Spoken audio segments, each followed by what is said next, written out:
ենք դուք լրագրողներդ հասարակություն արդյոք նույն հայերենով ենք խոսում եւ հասկանում ենք խոսքը։ Վարչապետի խոսքը ուղիղ պաշտպանություն էր մեր եկեղեցիների, այդ եկեղեցիները անեղծ պահելու կոչ էր, բայց ինչու հոգեվորականությունը հանկարծ հոգեխանգարմունքի մեջ ընկավ, փոխարենը ողջունելու, որ վարչապետը իրենց մշակութային կոթողները, արժեքները փորձում է ավելի զերծ պահել ամեն տեսակ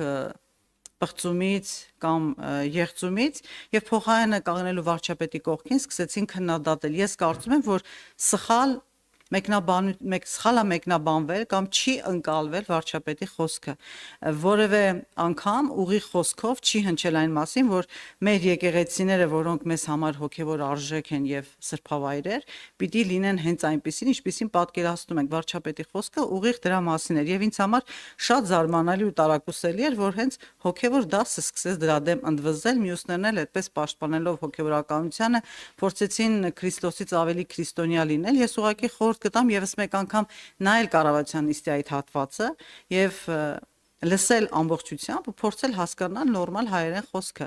որտեղ էր վիրավորանքը եկեղեցու կամ հոգևորականության նկատմամբ եւ ինչու հանկարծ եկեղեցին այսպիսի սրացումներ ունեցավ, անկեղծ ասած լավ չեմ հասկանում։ Իսկ այսօրվա գրառումները եւս ընդունելի է ձեզ համար այն բառապաշարը, որը օգտագործել է վարչապետը։ Որովհետեւ այդ